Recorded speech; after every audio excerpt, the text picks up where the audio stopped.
جب آپ امیر المومنین تھے دعوت کی، سب لوگ آئے، ایک نوجوان آیا جس نے شورا سنا تھا پر حضرت علی کو دیکھا نہیں تھا، اور حضور نے فرمایا نظر الی وجہ علی عبادہ، میرے علی کا چہرہ دیکھنا بھی عبادت ہے۔ تو ایک صحابی نے کہا حضور جو نہ دیکھ سکے، فرمایا ذکر علی عبادہ، ان کے لیے علی کا ذکر کرنا عبادت ہے، علی کا تذکرہ کرنا بھی ان کے لیے عبادت۔ حضرت علی کو دیکھا نہیں تھا، جوان کہتا جب میں آیا نا، میں نے لوگوں سے پوچھا وہ بوڑھے مولا علی کدھر ہے جنہوں نے خیبر کا دروازہ توڑا تھا، بڑی شہرت ہے، کدھر ہے؟ کہتے ہیں حضرت علی صاحب نے بیٹھے تھے، مجھے کسی نے کہا وہ بیٹھے ہوئے۔ میں گیا تو حضرت علی اخروٹ کھا رہے تھے، تو پورا زور لگا رہے ہیں تو اخروٹ کوئی نہیں ٹوٹتا، پورا زور 2-3 دفعہ، کبھی اس دانت میں کبھی اس دانت میں، ٹوٹتا ہی نہیں۔ کہتے میں ہنسنے لگا تو حضرت علی نے مجھے پاس بلایا، کہا بیٹے ادھر آ۔ تو میں گیا تو کہنے لگے کیا سوچ رہا ہے؟ کہتے میں ڈر گیا، میں نے کہا حضور کچھ بھی نہیں۔ لیکن نہیں جو سوچ رہا تھا تو بتا۔ میں نے کہا نہیں کچھ نہیں۔ فرمانے لگے میں بتاؤں تو کیا سوچ رہا تھا؟ بتاؤں؟ کہ حضور بتائیے۔ آپ فرمانے لگے تو سوچ رہا تھا بابے سے اخروٹ تو ٹوٹتا نہیں، خیبر کیسے توڑ دیا تھا؟ تو سوچ رہا تھا کہ اس سے اخروٹ تو ٹوٹتا نہیں تو خیبر کیسے توڑا تھا؟ فرماتے ہیں میں نے کہا میں یہی سوچ رہا تھا۔ یہ عرض کیا نا تو فرماتے ہیں شیر خدا کا رنگ ہی بدل گیا، پہلے مسکرا رہے تھے پھر انداز بدل گیا۔ انہوں نے اپنے منہ سے وہ جو خروٹ لگا تھا جھاڑا، ہاتھ یوں جھاڑے، امامہ سیدھا کیا، اور فرماتے ہیں شیر خدا بن کے بیٹھ گئے، کہنے لگے بیٹے اخروٹ کو چھوڑ، کوئی خیبر آ تو لا، میں ابھی بھی توڑنے کو تیار ہوں، خیبر کوئی ہے تو لا، میں ابھی بھی توڑنے کو۔ دیواریں ہلتی رہتی ہیں اور در کانپ جاتا ہے، علی کا نام سن کے اب بھی خیبر کانپ جاتا ہے، میں تو اس کو چھوڑ اخروٹ کو تو لا۔ کہتے ہیں میں نے کیفیت دیکھی تو حضرت علی کا تو رنگ ہی بدل گیا۔ میں نے کہا واقعہ یہ توڑ ڈالیں گے، یہ خیبر آج بھی یہ توڑ ڈالیں گے، کیفیت ہی بدل گئی۔ فرماتے ہیں شیر خدا مسکرائے، کہنے لگے بیٹا ڈرنا، مسئلہ سمجھ۔ کہا حضور کیا ہے؟ آپ فرمانے لگے اخروٹ میں جسم کی قوت سے توڑ رہا ہوں، اور خیبر میں نے اپنے ایمان کی قوت سے توڑا تھا۔ میرے ایمان میں آج بھی بڑی قوت ہے، آج بھی اگر کفر للکارے گا، آج بھی اگر دین کا دشمن للکارے گا، علی کا جذبہ جہاد آج بھی بڑا جوان ہے، غیرت ایمانی آج بھی بڑی، دین کے ساتھ وفا کا رشتہ آج بھی بڑا میرا جوان ہے۔ تو بتا کوئی خیبر توڑنا ہے تو حضرت علی شیر خدا، ہر جگہ قربانی حضرت علی کی۔ جب مدینے میں نا حضور نے سب کو انصار اور مہاجرین کو بھائی بھائی بنا دیا تو حضرت علی چپ کر کے کھڑے ہیں۔ حضور نے فرمایا کیا سوچ رہے ہو؟ کہا حضور مجھے بھی تو کسی کا بھائی بنائے نا۔ حضور نے فرمایا انت اخی فی الدنیا والآخرہ، تو دنیا میں بھی میرا بھائی ہے، آخرت میں بھی میرا بھائی ہے۔ امام راضی نے لکھی ہے ایک بات، بڑی عجیب بات لکھی۔ امام راضی کہتے ہیں زمین پہ نبی پاک نے حضرت علی کو بھائی بنایا تھا تو آسمانوں پہ جبریل امین نے حضرت میکائیل کو بھائی بنا لیا۔ تو رب کریم نے پوچھا کیوں بھائی بن گئے ہو؟ کہا تیرے محبوب کا جلوہ دیکھ کے بن گئے۔ جس رات نبی پاک صلی اللہ علیہ وسلم ہجرت کر کے آئے نا، ایک کو حضور نے ساتھ لے لیا، امیر المومنین حضرت ابو بکر صدیق۔ ابو بکر دا پہلا نمبر کس کا ہے؟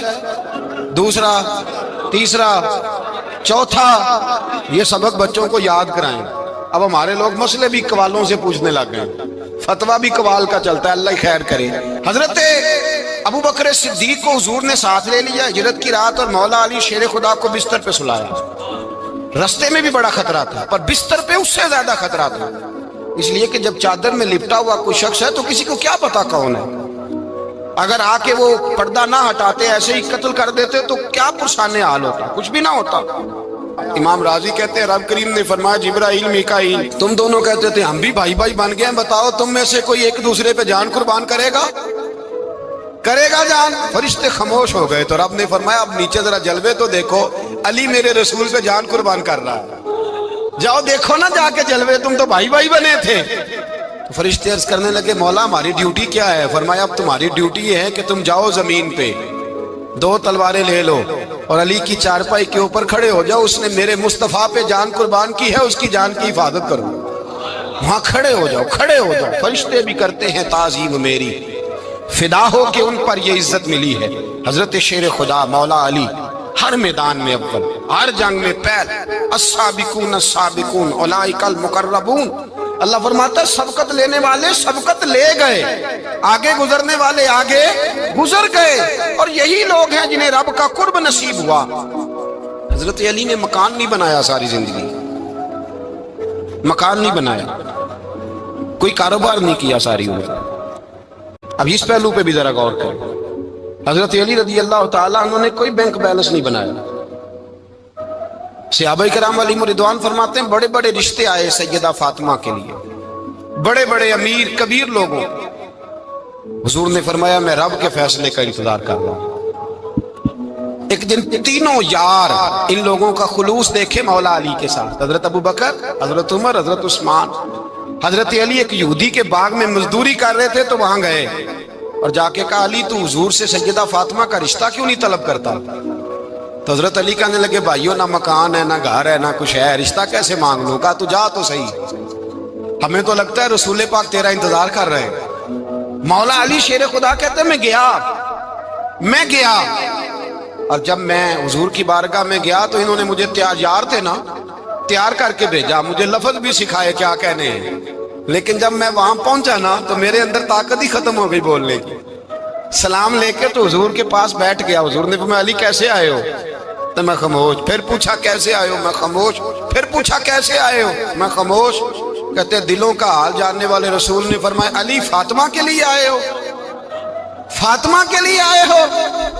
تو حضرت علی کہتے ہیں میرا جواب بڑا نرالا ہے، میں نے کہا حضور وہ تینوں میرے پاس باغ میں گئے تھے، وہ تینوں گئے تھے، مجھے انہوں نے بھیجا ہے۔ کہتے رسول پاک مسکرا دیے، فرمایا علی انہوں نے نہیں تجھے بھیجا، رب کریم نے فاطمہ کا تیرے ساتھ نکاح کر دیا ہے، تیرے لیے فیصلہ ہو گیا ہے، فاطمہ کا تیرے حق میں فیصلہ ہو گیا۔ حضرت علی سیدہ فاطمہ کو بیاہ کے لے گئے تو حضرت زید بن حارثہ کے مکان میں، کوئی مکان نہیں۔ او بھائی تو دولت دیکھ کے بیٹی کی شادی کرتا ہے، سرمایہ دیکھ کے پھر دعا کراتا ہے، دعا کریں اللہ میرے داماد کو ہدایت دے دے۔ میرے رسول نے بیٹی کی شادی کی تقوی دیکھ کے، پرہیزگاری دیکھ کے، دینداری دیکھ کے، اس شخص کو بیٹی دی جو السابقون السابقون کے درجے میں شامل، جو ان الذین آمنوا وعملوا الصالحات اولئک هم خیر البریہ کے درجے میں شامل، ان کو اپنی بیٹی دی۔